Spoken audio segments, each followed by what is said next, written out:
사람이 땅 위에 번성하기 시작할 때 그들에게서 딸들이 나니 하나님의 아들들이 사람의 딸들의 아름다움을 보고 자기들이 좋아하는 모든 여자를 아내로 삼는지라. 여호와께서 이르시되 나의 영이 영원히 사람과 함께하지 아니하리니 이는 그들이 육신이 됨이라. 그러나 그들의 날은 120년이 되리라 하시니라. 당시의 땅에는 네피림이 있었고 그 후에도 하나님의 아들들이 사람의 딸들에게로 들어와 자식을 낳았으니 그들은 용사라 고대의 명성이 있는 사람들이었더라. 여호와께서 사람의 죄악이 세상에 가득함과 그의 마음으로 생각하는 모든 계획이 항상 악할 뿐임을 보시고 땅 위에 사람 지으셨음을 한탄하사 마음에 근심하시고 이르시되 내가 창조한 사람을 내가 지면에서 쓸어버리되 사람으로부터 가축과 기는 것과 공중의 새까지 그리하리니 이는 내가 그것들을 지었음을 한탄함이니라 하시니라. 그러나 노아는 여호와께 은혜를 입었더라. 이것이 노아의 족본이라. 노아는 의인이요 당대의 완전한 자라. 그는 하나님과 동행하였으며 세 아들을 낳았으니 셈과 함과 야벳이라. 그때 온 땅이 하나님 앞에 부패하여 포악함이 땅에 가득한지라. 하나님이 보신즉 땅이 부패하였으니 이는 땅에서 모든 혈육 있는 자의 행위가 부패함이었더라. 하나님이 노아에게 이르시되 모든 혈육 있는 자의 포악함이 땅에 가득하므로 그 끝날이 내 앞에 이르렀으니 내가 그들을 땅과 함께 멸하리라. 너는 고페르나무로 너를 위하여 방주를 만들되 그 안에 칸들을 막고 역청을 그 안팎에 칠하라. 내가 만든 방주는 이러하니 그 길이는 300규빗, 너비는 50규빗, 높이는 30규빗이라. 거기에 창을 내되 위에서부터 한 규빗에 내고 그 문은 옆으로 내고 상중하 3층으로 할지니라. 내가 홍수를 땅에 일으켜 무릇 생명의 기운이 있는 모든 육체를 천하에서 멸절하리니 땅에 있는 것들이 다 죽으리라. 그러나 너와는 내가 내 언약을 세우리니 너는 내 아들들과 내 아내와 내 며느리들과 함께 그 방주로 들어가고 혈육 있는 모든 생물을 너는 각기 암수 한 쌍씩 방주로 이끌어들여 너와 함께 생명을 보존하게 하되 새가 그 종류대로 가축이 그 종류대로 땅이 기른 모든 것이 그 종류대로 각기 둘씩 내게로 나아오리니 그 생명을 보존하게 하라. 너는 먹을 모든 양식을 내게로 가져다가 저축하라. 이것이 너와 그들의 먹을 것이 되리라. 노아가 그와 같이 하여 하나님이 자기에게 명하신 대로 다 준행하였더라. 오늘 셋을 하나님의 계보로 다시 주시고 이어지는 모습까지 어제 5장 본문에서 묵상하는데 이제 세월이 흘렀습니다. 오늘 1절이 이렇게 시작됩니다. 사람이 땅 위에 번성하기 시작할 때에 이렇게 시작을 해요. 세월이 지난 거예요. 그런데 그 지나는 세월 동안 경건한 그 셋의 자손마저도 가인의 자손과 섞여서 하나님을 떠나버리는 일들이 벌어졌습니다. 왜 하나님의 이름을 부르면서 하나님께 동행하는 자들마저도 하나님을 떠나게 된 걸까? 오늘 1절부터 4절의 말씀을 보면 땅 위의 사람들이 늘어나면서 하나님의 아들들이 하나님을 떠난 사람의 딸들과 자기 마음대로 결혼하고 섞여버렸어요. 그렇게 기록하고 있습니다. 우리는 성도, 거룩한 무리입니다. 성도는 하나님의 이름을 부르고 하나님과 동행하도록 부름받은 자들이 성도예요. 하나님의 백성이에요. 하나님의 사람들입니다.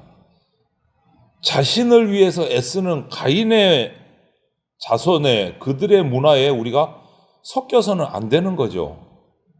그런데 오늘 경건한 그런 셋의 자손이 자기 눈에 좋아 보이는 가인의 후손들, 그 딸들과 결혼하면서 자기 마음대로 살아가기 시작한 겁니다.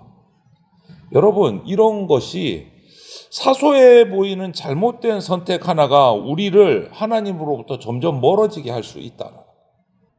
우리는 타락한 죄성이 아직까지 우리 가운데 있기 때문에 한번 하나님께로부터 떠나서 멀어지기 시작하면 걷잡을 수가 없게 됩니다. 이것을 우리는 명심해야 돼요.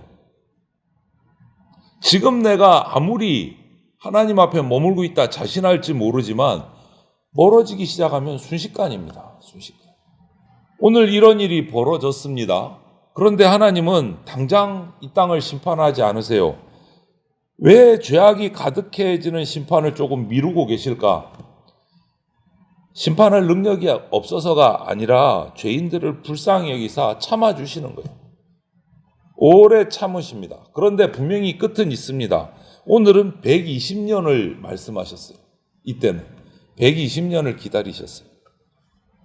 때가 이르면 하나님은 반드시 모든 죄인을 심판하십니다. 우리는 이것을 항상 기억하고 영적으로 깨어 있어야 돼요. 하나님과 멀어지지 않도록 주님 맞을 준비를 해야 됩니다. 성령 충만을 받아야 될 내 몸과 마음을 방탕한 것으로 채우면 안 됩니다. 하나님은 당신을 떠난 자들을 120년을 기다려 주셨어요. 하지만 그들은 돌아오지 않았습니다. 회개하지 않았어요. 오히려 자녀들이 그들과 결혼해서 유명한 용사가 되는 것을 보며 오히려 막 뿌듯해한 것 같아요. 돌아오기는커녕 이제 하나님이 한탄하시고 슬퍼하셨습니다. 사람에게서 태어난 자녀들이 전부 하나님을 떠났기 때문에 새롭게 시작한 셋의 자손마저도 결국은 죄의 길을 선택해서 하나님과 멀어집니다. 여러분, 하나님이 드디어 심판을 결심하십니다. 하나님의 그 비통한 마음을 한번 생각해 보세요. 창조하시고 보시기에 좋았더라. 인간을 창조하시고 보시기에 심히 좋았더라 하셨던 그 하나님이 지금 마음이 슬퍼하고 한탄하신다고 돼 있어요. 내가 죄를 지을 때마다 하나님의 가슴에 못을 박는 겁니다. 내가 얼마나 고통스러워 하실지를 한번 생각을 해 보십시오. 심히 좋았더라 했던 그 사람이 죄의 길로 나가요. 120년을 참아주셨는데 돌아오지를 않습니다. 이제는 죄에 대해서는 심판을 결정하신 거예요. 찢어지는 마음으로 인류를 심판하시기로 결정하신 겁니다. 완전히 타락해서 죄가 가득해서 회복이 불가능한 상태, 이제는 심판밖에 없는 상태. 그렇기 때문에 오늘 사람만 심판하신 게 아니에요. 땅까지도 심판하신다고 돼 있어요. 땅과. 왜 그렇습니까? 사람을 위해서 만든 피조물들인데 사람이 이제 죄 가운데 빠졌으니까 그들을 위해 지으신 것도 필요 없다라는 거예요. 그런데 또 길을 하나 열어두세요. 누구를 택하십니까? 당대의 의인이고 완전한 자라고 하나님께 평가받는 노아에게만은 은혜를 베푸십니다. 구원의 길을 열어준 거예요.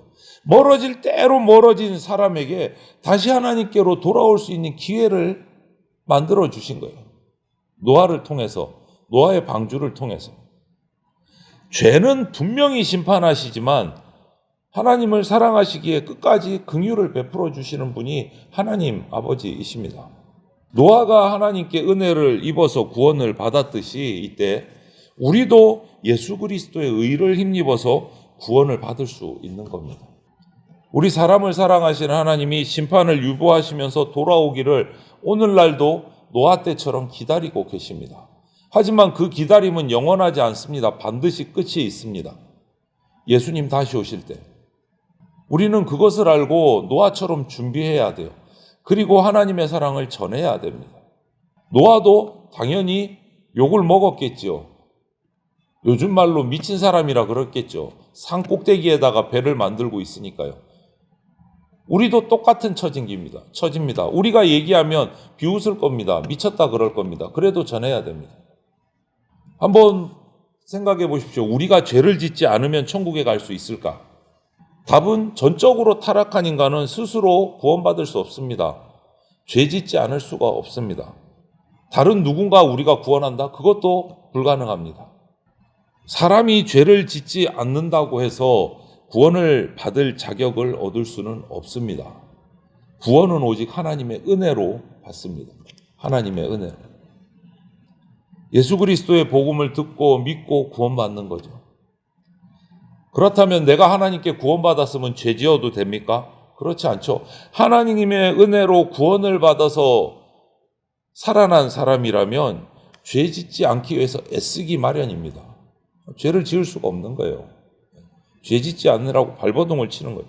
이것이 바로 믿는 자, 하나님의 백성된 자가 거룩하게 살아가려는 성화의 과정이에요. 구원받았다고 이제 마음대로 사도 된다고 제가 알기로는 구원파 교리가 그런 쪽으로 나가고 있어요. 그럴 수가 없는 거예요. 하나님의 은혜로 구원받았으면 죄 짓지 않으라고 발버둥을 쳐야 돼요. 죄 지으면 또 회개하고. 그것이 성화의 과정이에요. 오늘 노아를 택하셨어요. 세상은 그 당시 폭력과 부패로 가득하고 죄가 가득한 그때에 노아는 의롭게 살면서 하나님과 동행했습니다. 시대의 흐름에 휩쓸리지 않고 하나님의 말씀을 따라가는 것이, 하나님과 동행하는 것이 믿음이에요. 그래서 하나님은 그 당시에 한 사람 노아를 통해서 그 절망의 시대에 다시 새로운 역사를 일으키시는 불씨를 삼으십니다. 똑같습니다. 오늘 우리가 작은 믿음으로 걷는 걸음이 세상의 어둠을 밝힐 불씨가 될 수 있습니다. 노아에게 다가올 심판과 구원의 길들을 다 알려주셨어요. 그래서 방주를 짓도록 방주의 설계도를 다 말씀해 주셨어요. 그래서 방주는요, 단순한 큰 배가 아니고 하나님의 말씀을 따라 지은 노아의 순종의 결과물이에요. 순종의 상징이에요. 순종의 상징. 방주는.